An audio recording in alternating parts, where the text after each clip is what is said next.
Então, só para me posicionar, eu sou Dalva, eu sou coordenadora pedagógica, aposentada recentemente. Atualmente eu sou doutoranda da área de políticas públicas da Unicamp, mas não estou aqui pela Unicamp, né, só para me localizar, e trabalho com a Cidinha, trabalhei com a Cidinha na gestão em que ela foi coordenadora, secretária de Educação. Eu fui coordenadora de Educação em São Mateus, né? Na época, Tião e Efigênia trabalhamos juntas na coordenadoria de Educação. O ser coordenador de Educação é como se fosse o secretário de Educação local, né? Ela era secretária do município e eu na secretaria, na região de São Mateus, né? Como é que faz, Berner? Você falou que é conselho. Ah, é o direito? Também não sei. Ah, foi. E a Coordenadoria de Educação de São Mateus, ela tem 3 distritos. É o distrito de São Mateus, Iguatemi e São Rafael. Hoje entra Sapopemba também, na época eram os 3. O CEL São Mateus, ele não está no distrito de São Mateus, ele está no distrito do Iguatemi. E o distrito do Iguatemi, ele tem vários bairros, e os bairros principais onde o CEL São Mateus está é o bairro do Jardim da Conquista e do Parque Boa Esperança. Eu não consegui colocar o mapa, infelizmente, né? Não consegui localizar o mapa para vocês, mas eu vou colocar o mapa dos 2 bairros depois, né? Então nós ficamos lá no extremo da zona leste de São Paulo, divisa com Cidade Tiradentes, Itaquera, Mauá e Santo André. Ficamos bem no fundão mesmo. Um local até pouco tempo, assim, muito, ainda, né, muito problemático. Temos vários problemas sociais, dos mais diversificados. Na época que eu era coordenadora de educação, inclusive, determinados lugares para entrar só com autorização de crachás dos encapuzados locais, né? A gente não conseguia. O que são encapuzados locais? Você tinha que, para falar com os caras, colocar uma. Você tinha que ter o crachá. Tem pode para falar com os bandidos. Com os bandidos locais. O Jardim da Conquista é um bairro assim. Por exemplo, quando começou o Vai e Volta. O Vai e Volta, ele foi muito visado na época, né? Escolar, que é o transporte escolar. Então, para entrar no Jardim da Conquista, teve uma época que roubaram 15 vans dentro do Jardim da Conquista. E a gente não conseguia pegar as pessoas que estavam roubando as vans. Então, nós fizemos uma reunião numa escola principal no centro do Jardim da Conquista, que era a IMEF Jardim da Conquista, né? Não sei se a Efigênia lembra disso. Nós fizemos uma reunião com o subprefeito lá e com o pessoal, com a comunidade, dizendo, né, que eles estavam roubando o que era deles, que nós não tínhamos como repor aqui, que nós íamos ser obrigados a tirar as vans, né, e eles iam ficar sem o transporte escolar, né, não tínhamos outra alternativa, porque não tínhamos o que fazer. Aí, enfim, esperamos um pouco para ver como é que isso ia chegar, né. Passado alguns dias, eles entraram encapuzados numa das vans e falaram: olha, manda um recado para a mulher lá, né, que nós não vamos mais roubar as vans do Vai e Volta, que vocês podem continuar circulando normal.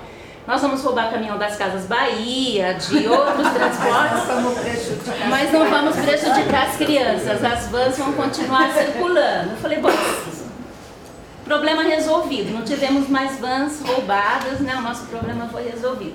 Então as negociações eram feitas assim, né? Em muitos momentos. Então nós tivemos muito desses movimentos lá. E é tranquilo, assim, né? A negociação quando se encapuçaram. era tranquilo, não tínhamos, assim, grandes problemas. Tem gente que, né, por isso que às vezes temos muitos problemas de roubos. Nós vamos fazer formação lá no CEL São Mateus, na hora da saída, né, as professoras saem correndo, levar meu carro, isso, aquilo, temos muitos esses problemas lá, né? Então, assim, temos essas questões que são normais lá na região, né?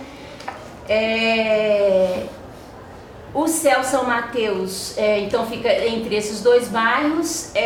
O Boa Esperança tem essas questões sociais, mas também temos outras questões de lutas, e lutas muito boas, muito pertinentes àquela população. O Boa Esperança é um bairro muito antigo, já essa região aqui, né, o Parque Boa Esperança. Eles têm um trabalho de sociedade amigos de bairro. A Efigênia tem um estudo do bairro, né? Ela é uma pessoa de história, ela fala das lutas das mulheres do Parque Boa Esperança, e elas têm uma luta por escolas, eles têm uma luta por locais de sobrevivência coletivas, eles são por espaços públicos. Elas têm uma força, uma garra muito grande para poder conquistar os espaços públicos ali naquela região. Por exemplo, a MF Coelho Neto foi uma escola que elas conquistaram, as mulheres da região conquistaram junto à prefeitura, com muita luta, através de movimentos populares mesmo, né? Então, eles são de muita busca, de muita procura. Então, é um bairro que tem história de conquistas, né? O Jardim da Conquista é um outro bairro também de muita luta, que chama Jardim da Conquista exatamente por isso. É um bairro que que conseguiu a sua liberação, né? Fugiu a palavra agora, regularização. Obrigada, professor. Em 2001, né, 2002, na gestão inclusive da Marta, porque foi uma invasão.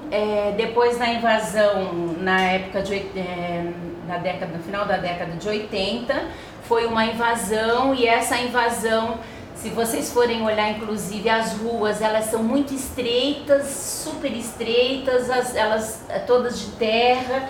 A pavimentação aconteceu inclusive na década, né, de 2000, a partir de 2001, nessa gestão que nós estávamos lá. Se você não tem um bairro que não tem árvores, que não tem as casas não têm calçadas, não tem, assim, um bairro extremamente sofrido, né? Assim, um bairro que não tem, você, para andar pela rua, se um carro sobe, o outro não desce, para um subir, o outro tem que subir na calçada para o outro descer. Enfim, é um bairro bem exprimido, vamos dizer assim, né? Mas é um pessoal de muita esperança, né? É um pessoal que tem, as ruas são nomes de músicas, né? Todas as ruas têm nome de música. É um bairro, você anda pelo bairro, você se sente numa cidade mesmo, né? Eles têm tudo por ali, tudo que você procura você encontra ali naquele bairro, inclusive casas do norte excelentes, tanto no Parque Boa Esperança como no Jardim da Conquista, né? Você tem uma vida maravilhosa ali, dá para fazer estudos excelentes. Não sei quem é que está indo lá para a região, o professor Alexandre falou, né? A Júlia, tem coisas maravilhosas para estudar lá na região, né? Terra do Samba, a Terra do Samba, o pessoal do Clube da Vela, né? A Dona Cida e o pessoal do Quinteto Branco e Preto, né? Que trabalha. Oi? Nascente do Rio Aricanduva, né? Mais alto de São Paulo. O Cruzeiro, né? Tem várias coisas maravilhosas. O pico mais alto do segundo mais alto. O mais alto é perto do céu, Rosa da China, onde ficam as antenas que interligam os aeroportos. Aquele morro do Rosa da China é o ponto mais alto. Não, não é o Rosa da China. Ela tem a antena lá em cima. Do Jaraguá. Tem o Jaraguá e tem esse morrão lá no fundo do São Mateus. Ou do Cruzeiro, São Mateus. Cruzeiro. Isso, é o do Cruzeiro. E aí o céu, então, ele fica no meio, né, entre o bairro Jardim da Conquista e o Parque Boa Esperança, né? Ele fica na divisa dos dois. E com a chegada do céu, então essa pista aqui do skate, né, você tem a vista do lado esquerdo, e da piscina você tem a vista, aliás, desculpa, do lado direito, e aqui você tem do lado esquerdo toda a visão do bairro Boa Esperança. Quando a Maria e o Bernard colocaram a última versão, o foco, nós tínhamos falado de trabalhar desde o SEI, que era uma criança de 0 a 3 anos, até as crianças que saem do ensino fundamental 2, que seriam as crianças de 14 anos. Depois o Bernard colocou o foco na criança de 4 e 5 anos, então eu foquei na criança de 4 e 5 anos. Pelo que eu entendi agora, teríamos essa possibilidade de voltar para as crianças maiores também. Né? A ideia foi estudar as de 4 e 5 anos na entrada e depois as do último ano, e se possível uma de cada ano. Tá. Então eu foquei aqui rapidamente sobre as crianças da EMEI, né, que também é o foco da pós-graduação, que é o trabalho da Uninove, né? A EMEI do CEL São Mateus, ela atende a crianças também do parque, principalmente, né, do Parque Boa Esperança e do Jardim da Conquista. São crianças de 4 e 5 anos, são 560 crianças. São 8 turmas de manhã e 8 turmas à tarde. As crianças ficam um período de 6 horas, porém as professoras ficam 4 horas com criança. Então a criança fica 6, mas a professora fica 4. Então são professoras com 4 turnos, 4 de manhã, 4 no intermediário e 4 no vespertino. Então a professora que fica no intermediário, ela pega 2 horas com as crianças da manhã e 2 horas com a criança da tarde. Então a criança que fica no turno da manhã, ela pega uma professora de 4 horas e uma professora de 2 horas. E a criança da tarde pega uma professora de 2 horas e uma professora de 4 horas. Então todas as crianças que ficam 6 horas, elas têm 2 professoras, uma de 4 e uma de 6. Deu para entender? Sim. Uma pergunta, as crianças, quanto é o máximo de tempo que permanecem na 6 horas. E o que acontece depois? Então, agora depois elas vão embora. Elas ficam 6 6 horas. Vão para casa. Vão para casa. Isso. Nessas 6 horas eu vou falar das atividades que elas fazem dentro da unidade, tá? E aí cada professora, elas têm 35 crianças em média. O quadro de professores da unidade está completo, inclusive o quadro de professores substitutos, né? Elas que são, a gente chama de módulo, né, de professores substitutos. Então, dentro dessas atividades, Maria, que eles têm lá, eles têm as atividades comuns, né, que a gente chama do cotidiano deles, né, que são em salas que os professores planejam, que são de brincadeiras, com papéis, de histórias, etc. Mas também tem brinquedoteca, tem sala de vídeo, tem um parque interno, para quando chove e tal, eles têm no pátio, eles organizam as atividades internas, e tem o parque externo, que é aquele inclusive que o Bernard mostrou e que eu também mostrei ali agora há pouco, né? Eles têm outros brinquedos alternativos que a unidade comprou, que são as bicicletas, né, que as crianças usam bastante, os triciclos, além das atividades de rotina diária, que tem brinquedos de montar, que tem esses outros brinquedos. Eles utilizam do CEL, além das atividades específicas da unidade, eles utilizam a piscina, e aí já é em relação, né, com o pessoal lá do esporte e cultura, né, e já com o pessoal da gestão.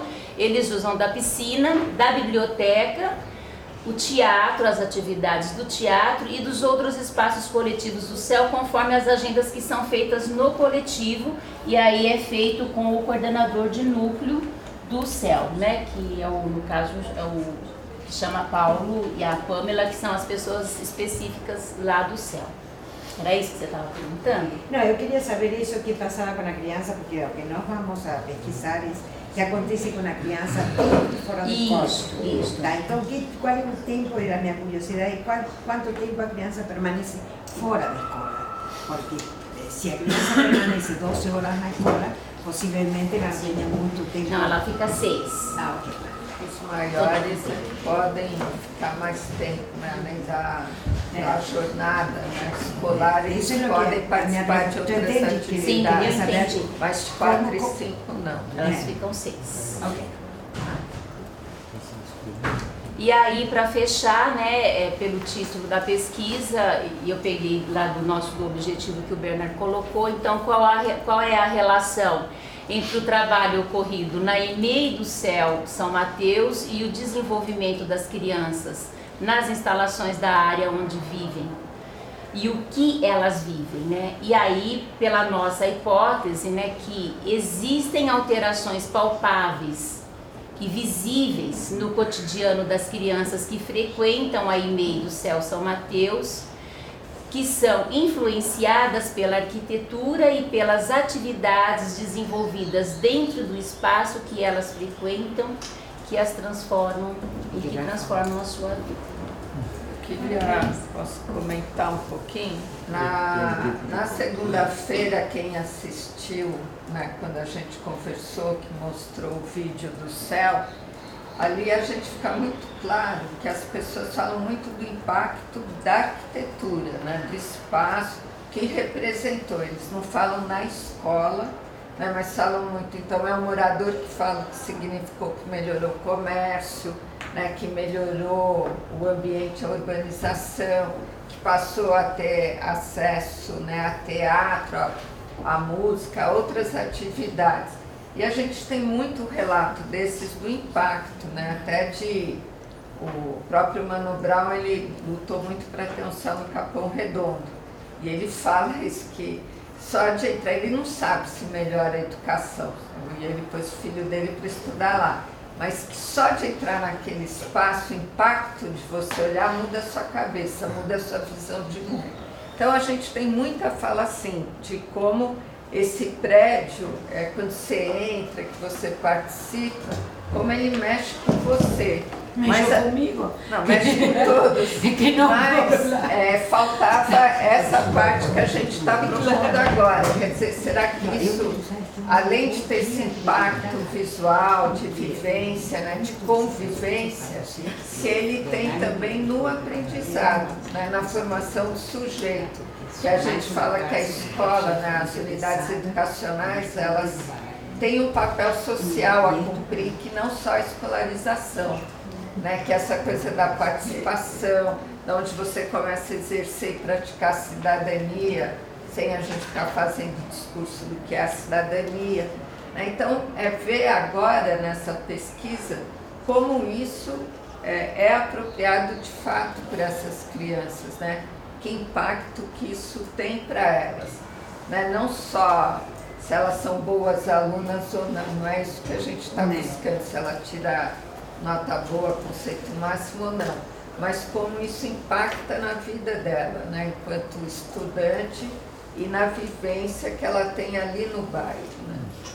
Mesmo São Mateus, a gente viu, né, vários movimentos que afloraram a partir do céu, né, de buscar melhoria para o bairro, né, até essas coisas de...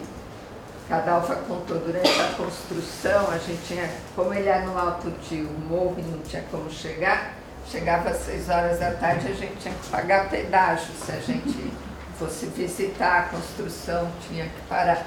Isso foi, né, sendo afastado do lugar. Né? Essa própria descrição tem problemas com roubo, mas se criou uma relação de respeito pelo equipamento público muito grande, o significado que ela podia ter para as crianças principalmente. Então eu acho que a pesquisa agora ela vem completar uma coisa, né, que a gente supõe, né, que seja, né, uma oportunidade de estudar. Né?